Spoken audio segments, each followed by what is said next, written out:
Hi, this is Ron Darling with SNY TV. You know me from covering the Mets, and I hope you get a chance to listen to MetsMusings with Gary Mack. I had a great time. I hope you do too.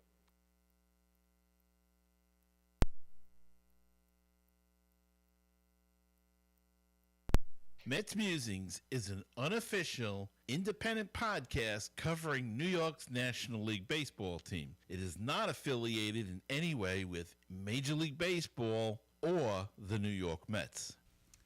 This is Len and Jeff from Baseball and Barbecue. And the one place to go for New York Mets news, Past week game reviews, upcoming series previews, interviews, analysis, opinion, and what's going down on the farm. It's Mets Musings with Gary Mack. So keep the faith, stay optimistic, and let's go Mets. Mets Musings with Gary Mack. Now it's time for some New York Mets baseball talk. Here's Gary Mack bringing you the latest news and analysis from Mets Nation and the world of baseball on another edition of Mets Musings.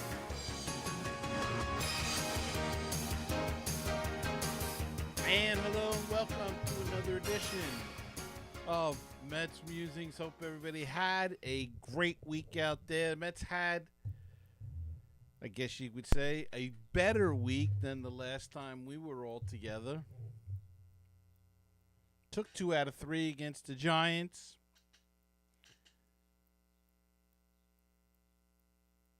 Weekend didn't go as they wished against Arizona, but they took 2 out of 3 against the Giants when they came home. Dropped the game last night against Colorado in another abysmal performance by the bullpen. And the offense, no hitting once again. But we had the draft this week, and I have to tell you, I'm not an expert on the draft by any means, and I was a little perplexed, a little confused at some of the picks early in the rounds, but they've gotten good grades for the draft picks that they made, so I guess we'll have to wait it out and see. In the first round, they selected Brett Beatty, a high school kid from Austin, Texas. Second round, Josh Wolf, a right-handed pitcher from Houston, Texas. And in the third round, they selected Matthew Allen, another right-handed pitcher from Sanford, Florida. And he's an interesting pick, this kid, because was considered to be a first-round pick and scared off a lot of teams by saying he wanted $4 million bonus, and he slipped to the third round. So the Mets took a gamble, and they drafted him, and we'll see whether or not they'll be able to sign him. He could be a major key to this draft if they are able to sign him for considerably less than the $4 million he was originally looking for. He may just decide to go to college for a year and enter next year's draft once again, but we'll see what kind of money is out on the table and whether he takes it. In round 4, they went with a college kid, Jake Mangum, from an outfielder from Mississippi State. And then they continued from rounds 5 to 10 to go with college seniors. I believe they all were seniors, which I thought they may do in the beginning to stock up the minors and to have somebody close to being major league ready. But they went with the high school kids, so we'll see. Something's got to pan out to make us forget about last year's the winter debacle with the trade of Kelenic and Dunn to the Mariners. So we'll see if any of these guys will pan out and make us forget that deal. Like I said, 2 out of 3 against the Giants. The game they lost was Bumgarner was pretty sharp. No, it wasn't the game they lost. Well, anyway, the bullpen continues to slip, and I do not see any hope coming from this pitching coach as well as this manager. And I don't believe that anything will happen until they are replaced. I don't think they can win with this setup. Maybe they can. I hope they can to prove me wrong. But do not like Callaway. I do not like Island at all as the pitching coach. I think there's been a regression in some of the pitches, especially the bullpen. And a lot of fans out there right away are blaming the Wilpons. Look, I'm no fan of the Wilpons. But first, guys, they are not going anywhere. So get that out of your head. They're not going anywhere. MLB is not going to take the team away from them. They have no reason to do that. They are spending the money. They just didn't spend it right, and that's the general manager's fault. So you want to blame the Wilpons for not spending money, but they spent money on Jed Lowry. We haven't even seen him this year. Haven't even seen him because Brody Van Wagenen wanted Jed Lowry, signed him, he got hurt, and we haven't seen him. Brody Van Wagenen wanted Robbie Cano, and that trade's been a bust. He's hurt again, by the way. Why don't we just and they're not putting him on a injured list right away. I don't understand why that is either. Put him on a damn injured list. We're going to play shorthanded till this guy decides he's okay to play? No, you hurt, you go on the injured list. Until maybe August.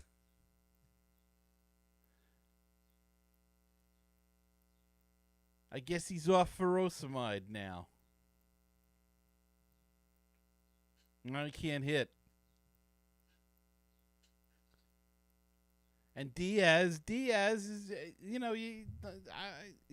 he blew 2 saves, somebody told me. That's it. Who else has done that? Yeah, but he's looked awful. Even when he's gotten saves, he's looked bad. So the whole thing's a mess. Then they overwork Gagnon, and they overwork Gesellman, and they start getting hit, and then I'll see he's got nobody to go to. No, he overworks certain guys, and then when he needs them, they don't have anything because they're exhausted.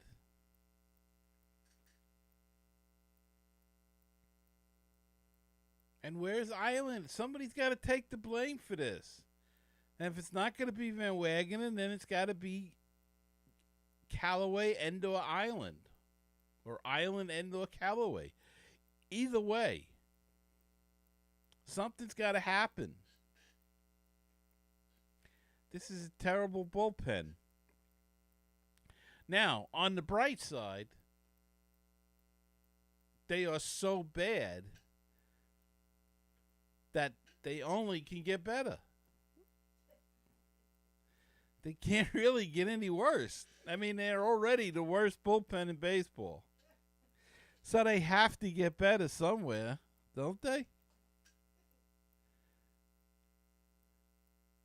I think it's logical. They have to go. There's nowhere to go but up. So we have that to look forward to in the second half. Hopefully we get Nimmo back and find out that the reason he was struggling so much is because he was hurt.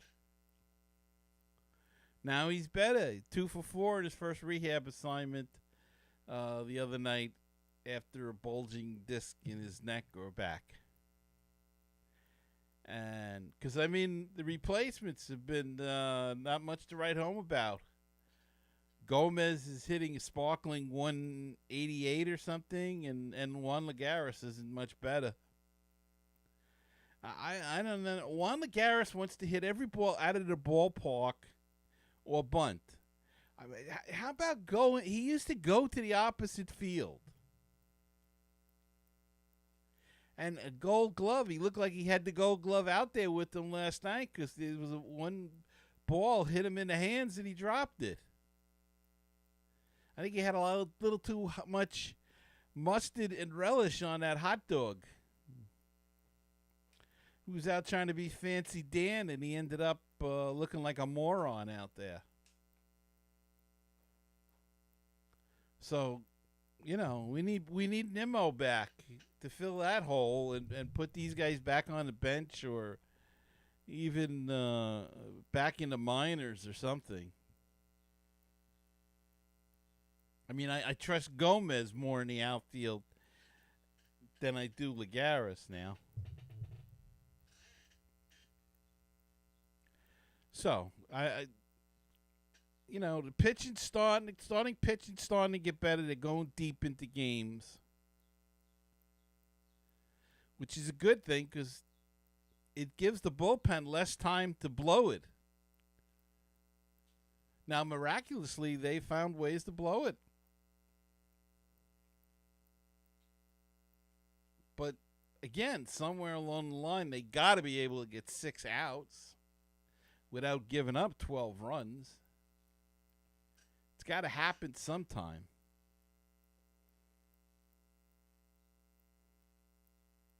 I don't know. But that's my take on the whole thing. And, there was one statistical website that said the Mets are going to go 56-44 the rest of the way, be in contention for a wild card. And we'll see. I don't see it. Their reasoning was, again, that the pitching is going to get better. The starting pitching's better. The bullpen's got to be a little bit better. But the offense isn't. Even the offense scores 12 runs, and then they get shut out. So there's got to be more consistency. Maybe if we get Nimmo back and he stays healthy, we'll have more consistency in the outfield. And look, Dominic Smith has got to be playing every day out there. His bat, he's been hitting.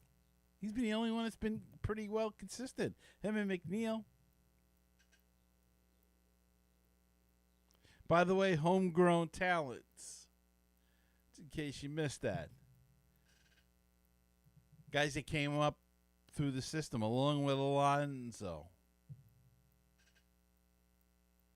Didn't get him in a trade for trade 2-round first picks for a broken down ex-Yankee second baseman and I don't know, some kind of closer who was supposed to be the greatest closer since the history of Mariano Rivera, and he looks more like Joe Rivera. So, they've got a lot of work to do. Can they turn it around? I guess they can. There's 100 and some odd games left. Maybe 100 games. Do you see them turning it around? No. I don't, honestly. I just don't see it. All right, before we take a break, let me leave you all with this question. Should the Mets be buyers or sellers at the trade deadline? Send me an email, send me a voicemail, something with your thoughts. Should the Mets buy or sell at the trade deadline? And let's see what everybody's thinking. I'm not going to say. I'm not going to say yet. Well, I'll say when I get closer to the deadline.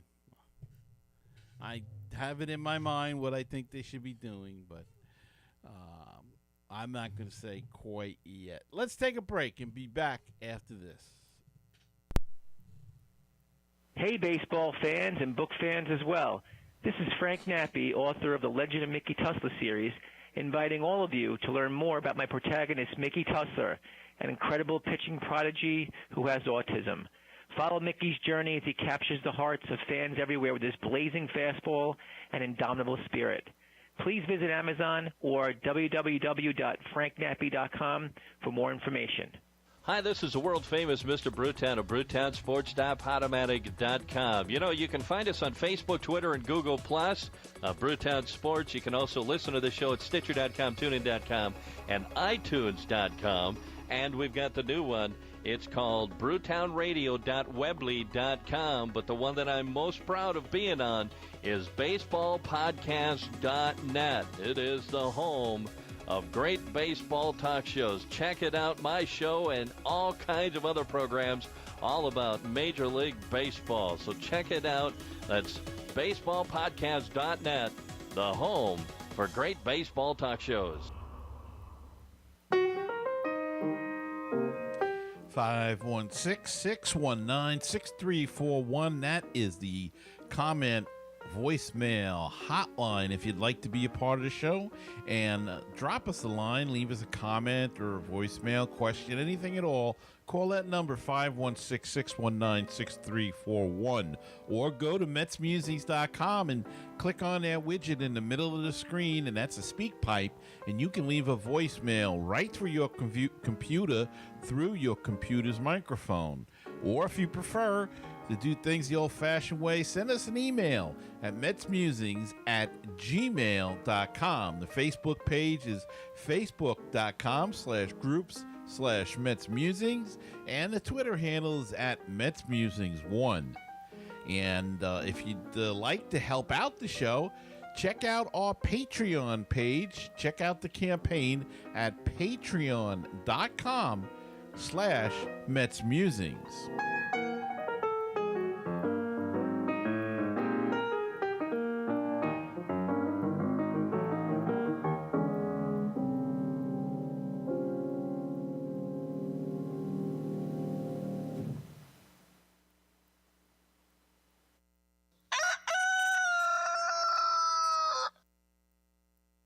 Yes, and now it's time to go down on the farm. And Mets left-handed pitching prospect Anthony Kay has been turning heads all season as he dominates in Double-A Binghamton, putting himself on the radar for a potential call-up later this season. Now the industry is getting recognition and seeing him for the first time. Kay has vaulted into the Baseball America top 100 prospects list in a latest update, coming in at number 91. He joins Mets prospects Ronnie Maurizio, who is at number 81 after being at number 98 during the offseason, and Andres Jimenez on the list. Pete Alonso was number 48, but he is now graduated from prospect status. Yeah, I wonder what is the cutoff when they go from prospect and off the list, and you know, when they're playing in the major leagues, they got to play for X amount of games. I don't know, how does that work? If anybody knows, shoot me an email or a voicemail or something and let me know. Anyway, the 24-year-old K, whose pro career was delayed due to Tommy John surgery, had a solid season in 2018 while pitching for Columbia and St. Lucie, but has kicked it into another gear this season now that he's a full year removed from his return from Tommy John surgery. In 11 starts this season, K has a 1.62 ERA and a 0.92 whip. He has struck out 61 batters in 61 innings, and along the way he has improved his control, having walked just 7 batters over his last 5 starts after walking 14 during his first 6. So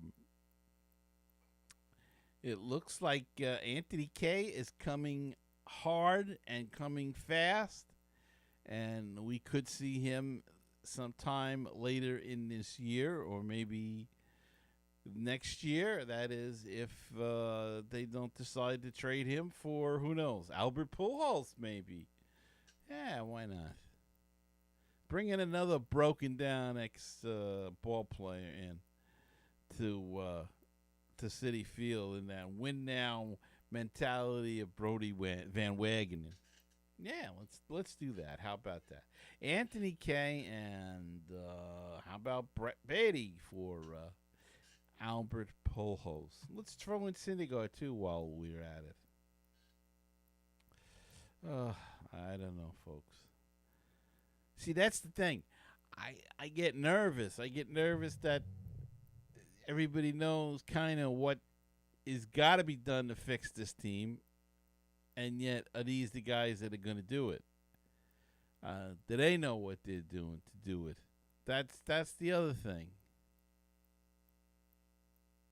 I'm not so sure. They're not showing any. I don't even know what the word is. They're not showing any idea of what they have to do to fix this, and that's a little bit unnerving. But as I said, Brandon Nimmo is off to a good start. He played in St. Lucie, went 2 for 4, so we'll see how he feels after that. Atlanta Braves made a signing. They signed Dallas Keuchel. Craig Kimbrell went to the Cubs, so forget that, Met fans. They're not coming here. Tom Brady wants to buy the copyright to Tom Terrific. I don't know. The whole world's going nuts, I think, if you ask me, but...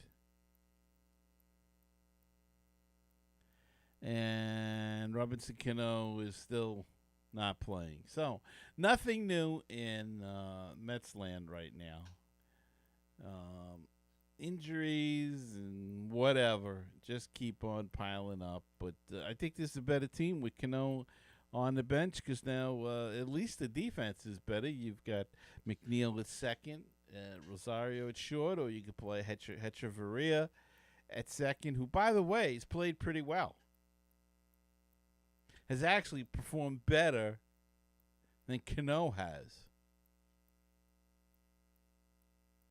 And it's not costing an eighth of the money that Cano is costing. Jeez, what a bad deal that was. All right, let's take another quick break and come back after this.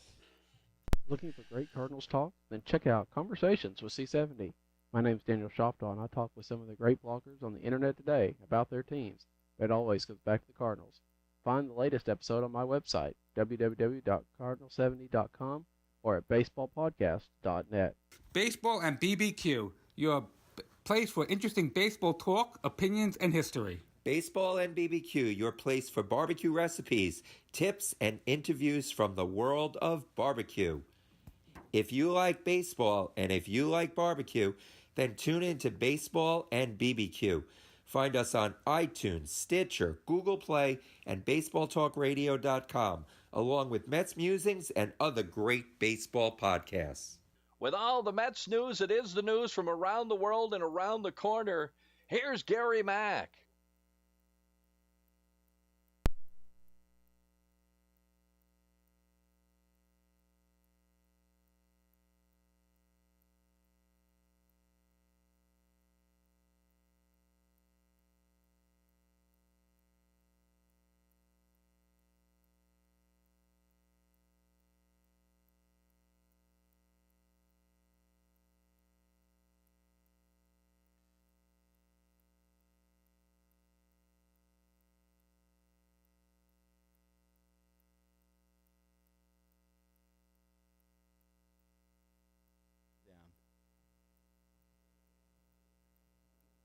And that's going to wrap it up for this week's show. I want to thank you all for listening, and don't forget to subscribe to the podcast on iTunes, Google Play, Spotify, YouTube, wherever you listen or watch the podcast. Hit the subscribe button. That helps me grow the show and expand to new listeners. And no matter how difficult it is, and boy, this year is really going to be tough. Remember, until next time, to keep the faith, stay optimistic, and let's go Mets. We'll see you the next time on another edition of Mets Musings.